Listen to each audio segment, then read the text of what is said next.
বরবাদ মুভিটা বর্তমানে দেখা ট্রেন্ডিং বিষয় হয়ে গেছে, আর আমরাই মনে হয় সবার লাস্টের দিকে এই মুভিটা দেখতেছি। কোথা থেকে কত টাকার বিনিময়ে মুভিটা দেখলাম আর মুভিটা কেমন হয়েছে সবকিছুই আপনাদেরকে জানাবো। যেহেতু বড় কোনো সিনেমা হলে টিকিট পাওয়া যাচ্ছিল না, ভালো সিনেমা হলের টিকিটের চাহিদা ছিল প্রচুর পরিমাণে থাকার কারণে আমরা আমাদের বাসার আশেপাশে ছোটখাটো একটি হলে সিনেমা দেখার সিদ্ধান্ত নেই। চলে যাই মাওনা চৌরাস্তা। মাওনা চৌরাস্তা থেকে হলে যাওয়ার জন্য হাঁটা শুরু করে দেই। যেহেতু বেশি একটি দূরে ছিল না, তাই কিছুক্ষণ হাঁটার পরে আমরা হলের সামনে চলে আসি। সকালে কিংবা বিকালে মুভি দেখলে তেমন একটি মজা পাওয়া যায় না, তাই আমরা রাত্রে দেখার জন্য সিদ্ধান্ত নেই। তো আমরা আগে অনুমান করছিলাম যে রাত 9টায় একটি শো থাকবে। 8:52-র দিকে আমরা চলে যাই হলের সামনে। টিকিট কাউন্টারের সামনে যাওয়ার পরে আমরা জিজ্ঞেস করলাম লাস্ট শো কখন শুরু হবে। আমাদেরকে প্রথমে বলা হলো 9:10-এ। পরে আমরা ভাবলাম যে কিছুক্ষণ ভিডিও শুট করেই নেই, কিন্তু পরে আমাদেরকে আবার জানানো দেওয়া হলো যে 9টায় শো শুরু হয়ে যাবে। তাই আর দেরি না করে আমরা টিকিট কেটে নিলাম। বেশি দেরি না করে আমরা হলের ভিতরে ঢুকে পড়লাম। তারপরে তৃতীয় তলায় ওঠার জন্য আমরা হাঁটা শুরু করলাম। আর সিঁড়ির আশেপাশে কিন্তু আপনারা দেখতেই পারছেন বরবাদ ছবির বিভিন্ন ব্যানার লাগানো, পোস্টার বা ব্যানার দিয়ে অনেক সুন্দর করে সাজানো হয়েছে। মোটামুটি হলের তুলনায় অনেক সুন্দর করে সাজানো হয়েছে। আমাদের সিঁড়ি বেয়ে যেহেতু 3 তলায় উঠতে হবে, তাই আমরা 3 তলা ওঠার উদ্দেশ্যে রওনা দিলাম। তো 3 তলার সামনে আসা দেখি যে হলের ভিতরে তেমন কোনো লোক ছিল না। যেহেতু হাতে বেশিক্ষণ সময় ছিল না, তাই আশেপাশে আর খেয়াল না করে আমরা সরাসরি হলের ভিতরে ঢুকে পড়ি। যেহেতু রাতে লাস্ট শো, তাই লোক সংখ্যা অনেকটা কম ছিল। বাট আমাদের আগে যে শোটা হয়েছিল ওই শোটার মধ্যে অনেক পরিমাণ লোক ছিল, কারণ ওই শোটা স্টার্ট হয়েছে সন্ধ্যার দিকে 6টার পর দিয়েই। আর সন্ধ্যার দিকে মুভিটা বেশি দেখে, তার জন্য প্রচন্ড পরিমাণ লোক হয়। আমরা সিটে কিছুক্ষণ বসার পরে আমরা দেখতে পেলাম মুভিটা শুরু হয়ে গেল। মুভি শুরু হওয়ার পরে আমাদের ট্রেলার দেখে মাথা নষ্ট হয়ে যায়। কি দুর্দান্ত ট্রেলার! মুভির প্রথমে কিছু মারাত্মক সিন দিয়ে দেয়, যা ছিল মাথা নষ্ট করার মতোই। গত কয়েক বছর ধরে মেগাস্টার শাকিব খান আমাদেরকে ভিন্ন রকম কিছু মুভি দিয়ে আসছে।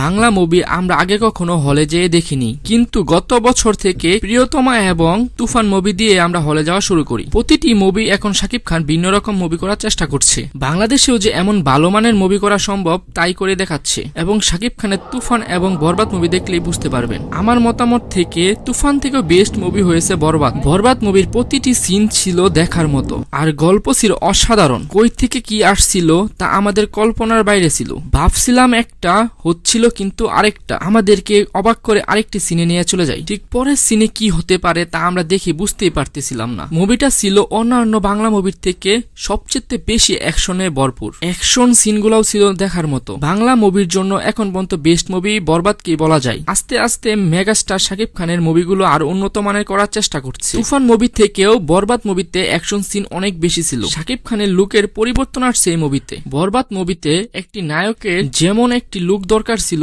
পারফেক্ট একটি লুক ছিল শাকিব খানের। শাকিব খানের অভিনয় নিয়ে আর কি বলবো, এমনি তো আর বলা হয় না বাংলাদেশের মেগাস্টার। বর্তমানে তো বরবাদ মুভি দেখার বাংলাদেশে একটি ট্রেন্ডিং বিষয় হয়ে গেছে। দর্শক চাহিদাও বেড়েছে প্রচন্ড পরিমাণ, সবার কাছে একটি আকর্ষণীয় জায়গা হিসেবে পরিচিত হয়েছে। মুভিটি কিন্তু শুরু থেকেই কোনো প্রচারণার কোনো কমতি রাখেনি। বাংলাদেশের পিছনে যেগুলো মুভি ছিল সবগুলোকেই টপকে উপরে চলে গেছে এই বরবাদ মুভি। শাকিব খানের অভিনয় ছিল দুর্দান্ত, ছিল অ্যাকশন, রোমান্স, গল্পতে অনেক টুইস্ট। মুভিটির সবচেয়ে ভালো একটি দিক ছিল লাস্টের দিকে ফুটিয়ে তোলা হয়েছে পাপ কখনো বাপকেও ছাড়ে না। আমরা আশা করব সামনে শাকিব খানের মুভিগুলো আরো দুর্দান্ত হবে। আমরা বাংলাদেশি মুভি প্রেমী যারা আছি তারা আশা করতে পারি যে সামনে বাংলাদেশও বলিউডের মতো মুভি তৈরি হওয়ার আশা রাখে। আস্তে আস্তে বাংলাদেশের মুভিগুলাও আরো অনেক উন্নত মানের করার চেষ্টা করতেছে। আমরা বিগত তুফান মুভি দেখলেই বুঝতে পারছি তুফান মুভি থেকে কিন্তু বরবাদ মুভি আরো অনেক সুন্দর করছে। মুভি শেষ করতে করতে আমাদের প্রায় 11:30 বেজে যায়, আর হলের বাইরে বারোয় আসা দেখি যে একটা লোকেও নাই, পুরো চৌরাস্তা একদম শূন্য।